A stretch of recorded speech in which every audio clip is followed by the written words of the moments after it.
Eliana e Patrícia Abravanel, duas apresentadoras, uma emissora, 15 anos de bastidores que o Brasil só viu de fora e que terminaram com um pedido de perdão ao vivo, sem ninguém entender de verdade o motivo. É sobre essa guerra silenciosa que vamos falar hoje. Há nomes que entraram na casa de milhões de brasileiros através de uma telinha e nunca mais saíram da memória. Eliana é um desses nomes. A loarinha do Bom Dia Ancia, que virou apresentadora dominical, fez sucesso na Record, voltou para o SBT e, depois de 15 anos, anunciou uma saída que pegou todo mundo de surpresa. O que o Brasil viu foi uma despedida emocionada, cheia de abraços e homenagens. O que ninguém viu foram os anos de desgaste, a guerra silenciosa com a filha do patrão e o motivo real, financeiro, pessoal, humano, que fez Eliana virar as costas para a casa onde construiu sua carreira. Hoje você vai descobrir o que estava por trás dos sorrisos, a infância de preconceito que ela carregou, os casamentos que terminaram em brigas, a disputa de bastidores e a verdadeira razão pela qual Eliana decidiu, de uma vez por todas, deixar o SBT. Se você ainda não se inscreveu, faça isso agora, porque essa história vai mudar a forma como você vê essa despedida. O Brasil conhece Eliana como uma das apresentadoras mais bem pagas da televisão. Mansão, carros, marca própria, contratos milionários. Mas para entender quem ela é de verdade, é preciso voltar a um quartinho nos fundos de um prédio na Jardim Paulista, em São Paulo. Foi lá que Eliana Michaelichen Bezerra nasceu, em 22 de novembro de 1972. Filho de José Bezerra, cearense que chegou a São Paulo, de Pau de Arara, e de Eva Michaelichen, descendente de ucranianos vindos do Paraná. Os dois se conheceram trabalhando na mesma casa de família. Ele como mordomo, ela como cozinheira. Quando Eliana nasceu, o pai já era zelador de um prédio residencial e a mãe, arrumadeira dos apartamentos do mesmo edifício. A família inteira morava no quartinho dos fundos. Não era pobreza no sentido de fome ou abandono. Eliana sempre descreveu a infância como feliz, cheia de amor. Mas era, sem dúvida, uma vida de limitações visíveis, dentro de um prédio onde ela convivia todos os dias, com famílias que tinham muito mais do que a sua. E foi exatamente ali que Eliana teve seu primeiro contato com algo que marcaria sua vida: o preconceito de classe. Ainda criança, ela tinha apenas 6 anos quando ouviu, pela primeira vez, um morador do prédio dizer que não queria que a filha dele brincasse com a filha do zelador. A frase ficou.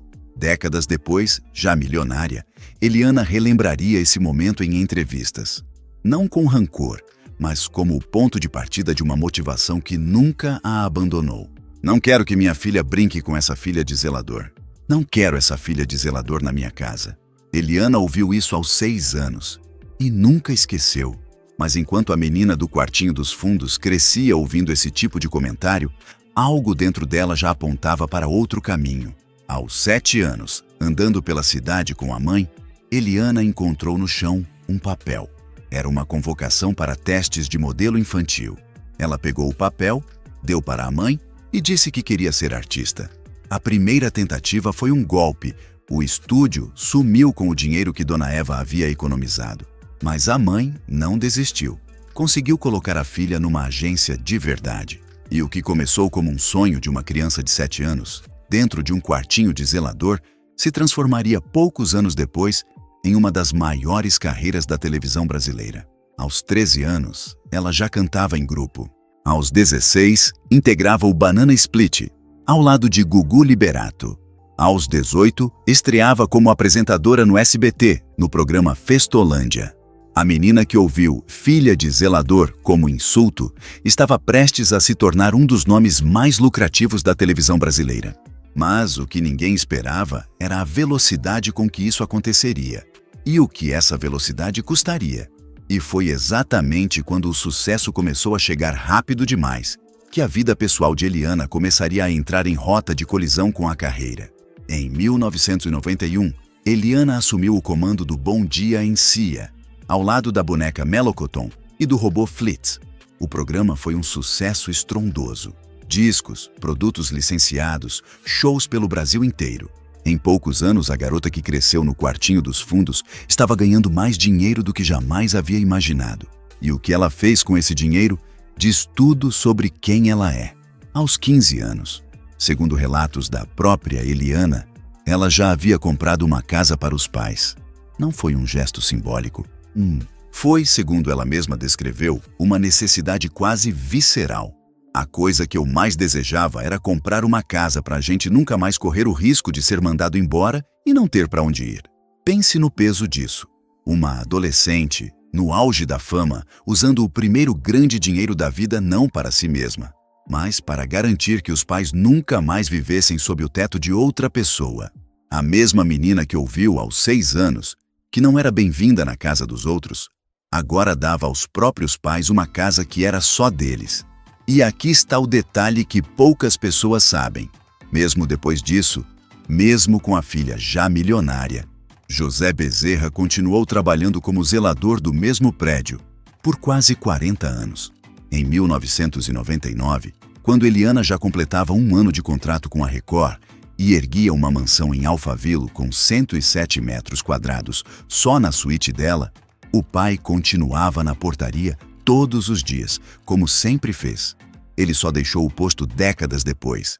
Não porque precisava do dinheiro, mas porque era a vida que conhecia. A rotina que o definia. Muito digno, diriam depois os vizinhos.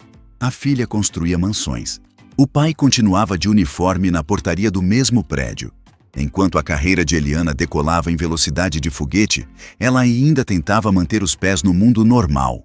Cursava psicologia na FMU, na faculdade. Mas a agenda de gravações foi engolindo o curso. E, aos poucos, a faculdade ficou em segundo plano, definitivamente. Aos 20 e poucos anos, Eliana já era uma das apresentadoras mais conhecidas do país. E foi nesse período, entre o estrelato consolidado e a vida adulta começando, que ela viveria os primeiros grandes capítulos da sua vida amorosa. Capítulos que, décadas depois, ainda seriam assunto de manchete. Mas o que ninguém sabia, e que mudaria tudo, estava prestes a acontecer. O primeiro casamento de Eliana terminaria de um jeito que ela levaria anos para conseguir explicar em público. Em 2003, Eliana começou a namorar Edu Guedes, então também apresentador ligado à Record, onde os dois trabalhavam na época. O relacionamento avançou rápido. Em dezembro de 2004, os dois subiram ao altar numa cerimônia para cerca de 500 convidados. Por fora, parecia o casal perfeito da televisão. 2 estrelas em ascensão, ambos jovens, ambos no auge profissional. Mas por dentro, segundo reportagens da época, incluindo uma da revista Isto é Gente, publicada poucos dias após a separação, a relação era marcada por algo bem diferente do glamour que aparecia nas fotos. Ciúmes. Muito ciúme. E brigas. Não brigas discretas, mas discussões em festas, na frente de outras pessoas. Uma fonte próxima a Eliana, na época, descreveu o padrão. Em eventos sociais, bastava alguém olhar na direção de Eliana para que Edu questionasse, na hora, diante de todos: por que aquela pessoa está te olhando? E a fonte completou com ironia: poxa, desde quando era pequena as pessoas reparam na Eliana. O casamento durou 2 anos e 4 meses. Em abril de 2007, terminou. 12 dias depois da separação oficial, o casal já não se falava. E Eliana já havia entrado com os trâmites de divórcio. A assessoria de Edu, na época, negou qualquer comportamento de ciúme excessivo. A assessoria de Eliana não confirmou, mas também não negou. Um casamento que terminou em silêncio. Mas o silêncio dessa vez dizia muito mais do que qualquer declaração. E aqui está o detalhe que, anos depois, ganharia um capítulo completamente novo. Edu Guedes, o homem cujo ciúme teria ajudado a destruir o casamento com Eliana, mais de 15 anos depois, assumiria um relacionamento com Ana Hickman, a mesma Ana Hickman, que, coincidentemente, havia assumido o programa Tudo é Possível, justamente quando Eliana deixou a Record para voltar ao SBT. As 2 mulheres nunca tiveram, publicamente, qualquer rivalidade. Ana Hickman, inclusive, declarou décadas depois que sempre admirou Eliana. Mas o destino, de um jeito quase irônico, fez os caminhos das 2 se cruzarem mais uma vez através do mesmo homem. Eliana se recuperou do primeiro casamento da forma como sempre lidou com crises, trabalhando. E foi justamente o trabalho que a levaria ao segundo grande capítulo amoroso da sua vida. Um capítulo que também não teria o final que ela esperava. Mas antes disso, a carreira de Eliana estava prestes a dar uma virada que mudaria sua trajetória para sempre. A volta para o SBT. Em 2009, depois de anos comandando o Tudo é Possível na Record com grande audiência, Eliana tomou uma decisão que surpreendeu o mercado. Voltou para o SBT, a emissora onde havia começado a carreira ainda adolescente. A volta não foi recebida como voltar para casa, no sentido nostálgico apenas. Foi um movimento estratégico. Eliana assumiu o comando de um programa dominical próprio, batizado simplesmente de Eliana, e, ao longo dos anos seguintes, transformou essa faixa em um dos pilares de audiência do SBT nos domingos. Durante esse período, Eliana também viveu seu segundo casamento, com o produtor musical João Marcelo Boscoli, filho da cantora Elis Regina. O casamento aconteceu em 2008 e durou até 2014. 6 anos, o relacionamento mais longo de sua vida até então. Foi também durante esses anos no SBT que Eliana consolidou algo que poucas apresentadoras conseguem. Ela não era apenas uma cara da emissora. Ela construiu ao lado do então namorado e depois sócio Marcos Quintela uma empresa própria, a EMB Produções, responsável por produzir campanhas publicitárias, negociar merchandising do programa e gerenciar uma carteira de mais de 150 produtos licenciados com o nome dela. Em outras palavras, Eliana não era apenas funcionária do SBT. Ela era, ao mesmo tempo, uma marca, uma empresa e uma apresentadora. Tudo dentro da mesma casa, por 15 anos consecutivos. E foi exatamente essa dualidade entre ser do SBT e ser uma marca própria dentro do SBT que, anos depois, se tornaria o centro de uma disputa que poucos espectadores enxergaram em tempo real. Porque, enquanto Eliana crescia como marca, outra figura, dentro da mesma casa, também crescia em poder. Patrícia Abravanel, filha de Silvio Santos, cada vez mais presente na gestão da emissora. E foi exatamente nesse momento que duas mulheres, ambas estrelas dos domingos do SBT, entrariam, sem nunca admitir isso publicamente em tempo real, numa relação cada vez mais tensa. Por anos, a imagem pública era de harmonia. Eliana e Patrícia Abravanel apareciam juntas em quadros, trocavam elogios, participavam dos eventos de fim de ano da família Abravanel.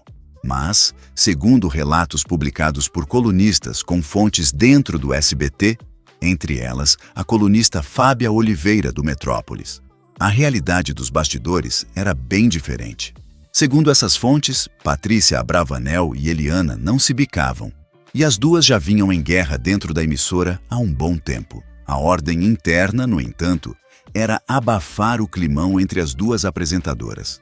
Um dos pontos de atrito mais específicos, segundo a coluna, envolvia a forma como o programa de Eliana era comercializado.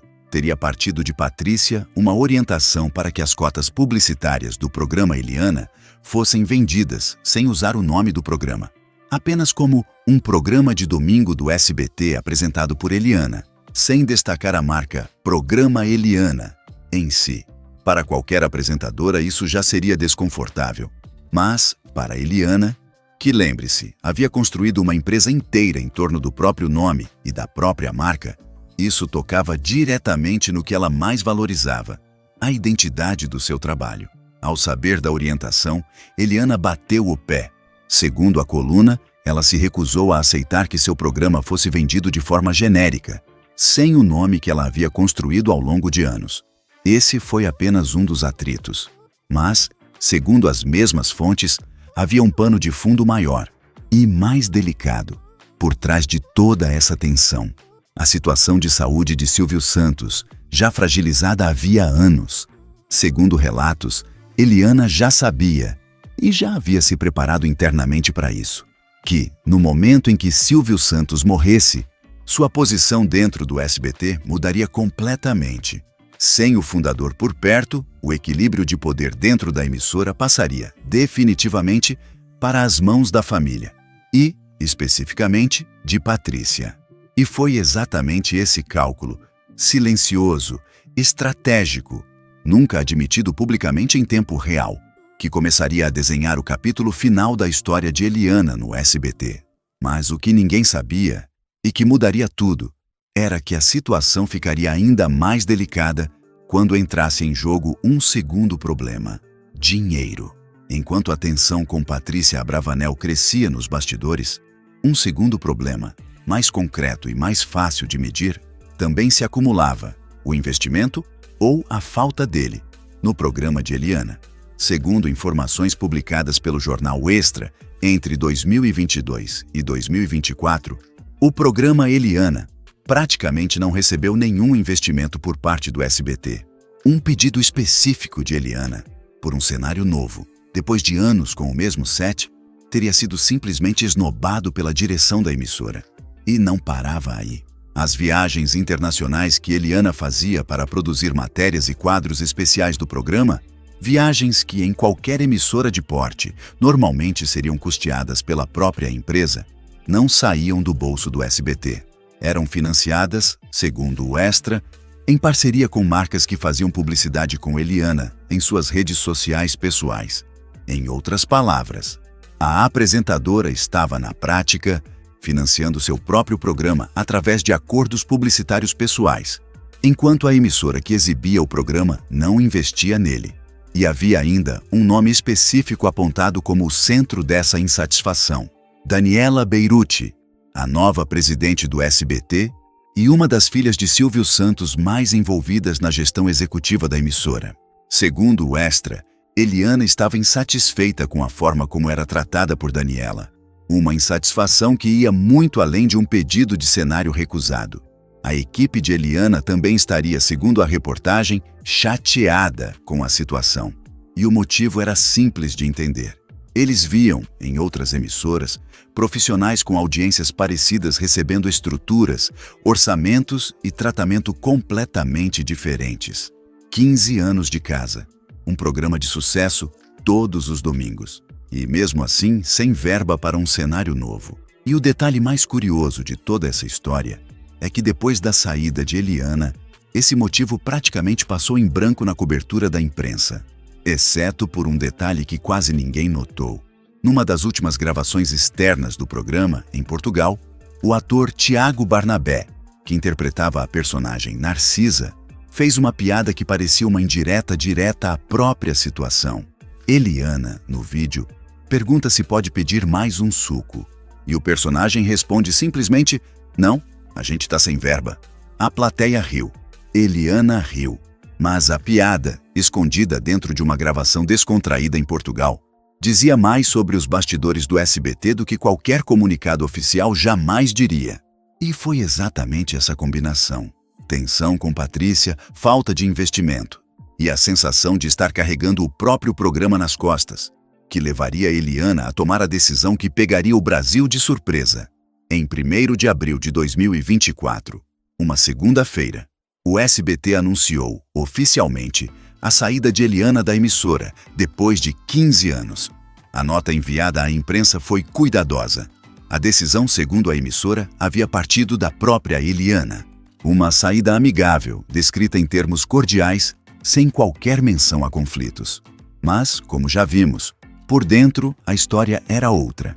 E a coluna de Fábia Oliveira, do Metrópolis, publicada no mesmo dia do anúncio, revelou que a apresentadora já tinha planos traçados para o período pós-SBT, incluindo uma proposta do canal pago GNT, que ela recusou porque, segundo a coluna, queria segurança e um contrato longo. A segurança viria de outro lugar, e o Brasil descobriria isso poucos meses depois. Enquanto isso, dentro do SBT, a saída de Eliana provocou uma reação em cadeia nos bastidores. Apesar de ter feito uma grande despedida emocionada na última edição do programa Eliana, com homenagens a toda a equipe de produção, Eliana não levou nenhum funcionário para o próximo passo da carreira. Isso gerou uma realocação interna no SBT. Alguns profissionais foram absorvidos por outras produções da própria emissora. Outros, no entanto, foram contratados pela concorrência. A Record, de olho na oportunidade, recrutou parte da equipe que havia ficado disponível para reforçar o novo programa de Rachel Scheherazade. Em outras palavras, a saída de Eliana não afetou só ela. Afetou dezenas de pessoas que haviam construído ao lado dela 15 anos de programa e que, de repente, precisaram recomeçar em outro lugar. No dia 23 de junho de 2024, Eliana apresentou sua última edição do Programa Eliana. 2 dias depois, apenas 2 dias, ela já havia firmado o contrato com a TV Globo. A velocidade entre o adeus e o novo contrato não passou despercebida. E foi exatamente essa velocidade que daria origem à teoria que, meses depois, um ex-colega de emissora colocaria publicamente em discussão.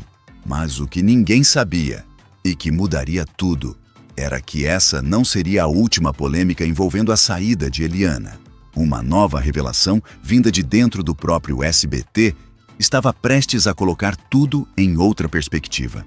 Poucos meses depois da saída oficial, o ex-jornalista do SBT, Dudu Camargo, ele mesmo demitido da emissora em 2023, em meio a polêmicas, decidiu falar abertamente sobre o que sabia. Em entrevista ao programa Vibes e Tal, da Rádio Boa FM, Dudu fez uma declaração que mudou completamente a forma como a saída de Eliana seria entendida. Segundo ele, a saída não foi surpresa para ninguém que estava por dentro do SBT. Desde quando eu ainda estava lá, no começo do ano passado, eles já cravavam que a Eliana iria sair do SBT para ir para a Globo, revelou o jornalista. Segundo ele, isso não chegou a acontecer naquele momento. Eliana, na época, até renovou o contrato com o SBT, mas por um período indeterminado, o que permitiu que, mais tarde, ela negociasse a saída em condições favoráveis. E aqui está o ponto mais delicado da revelação de Dudu Camargo. Segundo ele, independentemente da proposta milionária que a Record havia feito para tentar trazer Eliana de volta, a apresentadora já havia saído do SBT com a intenção de eventualmente ir para a Globo. A Record, com todo o seu dinheiro, nunca teve chance real. E o jornalista foi além. Apontou que a presença de Eliana no Criança Esperança de 2023, ao lado de Xuxa e Angélica, um evento histórico organizado pela própria Globo, já era, segundo ele, um ensaio da mudança que estava por vir. Esse comportamento da Eliana de ir a alguns eventos da própria Globo já era um ensaio de sua mudança de casa, afirmou Dudu. Em resumo, enquanto o SBT anunciava a saída como uma decisão recente e amigável, e enquanto a Record fazia uma oferta milionária para tentar recuperá-la, Eliana já estava, segundo quem estava por dentro, posicionada para a Globo havia mais de 1 ano. Uma despedida emocionada na tela. Um plano frio traçado havia meses, fora dela. E foi nesse contexto, de planos antigos, bastidores tensos e uma saída que já não era mais surpresa para ninguém de dentro, que aconteceria o momento mais inesperado de toda essa história. O pedido de perdão. Nos dias finais de Eliana no SBT, em meio às homenagens, um momento ao vivo capturou a atenção do Brasil de um jeito que nenhuma nota oficial conseguiria. Patrícia Abravanel, ao lado de Eliana, fez uma declaração que, para quem conhecia os rumores de bastidores, soou como muito mais do que uma simples despedida protocolar. Não sei o que aconteceu aqui no SBT, mas em nome do SBT e da minha família, eu quero te pedir perdão, disse Patrícia diretamente para Eliana, ao vivo. E completou: se alguém fez alguma coisa ou falou algo que fez você se sentir desrespeitada, desmerecida, eu quero pedir em nome da família Abravanel que você nos perdoe. Um pedido de perdão, ao vivo, sem que ninguém soubesse exatamente pelo quê. Para o público em casa, a cena foi emocionante. 2 mulheres, décadas de televisão, uma despedida cheia de carinho. Mas, para quem acompanhava os bastidores, os relatos sobre a guerra silenciosa entre as duas, a disputa sobre o nome do programa, a tensão que vinha crescendo havia anos, aquele pedido de perdão dizia muito mais do que parecia. Patrícia, na mesma fala, completou com um desejo: que você saia com o coração limpo, e acrescentou que, para ela, não existe SBT sem Eliana. Uma frase que, pouco mais de 1 ano depois, ganharia um peso ainda maior, considerando que Eliana realmente havia deixado o SBT. Meses depois, já na Globo, Eliana foi questionada sobre os rumores de uma briga com Patrícia. E sua resposta pela primeira vez de forma pública e direta, tentou colocar um ponto final na história. Isso é parte de um costume de rivalizar mulheres. Se houvesse alguma questão, não teria recebido homenagem ao sair. Uma negativa elegante.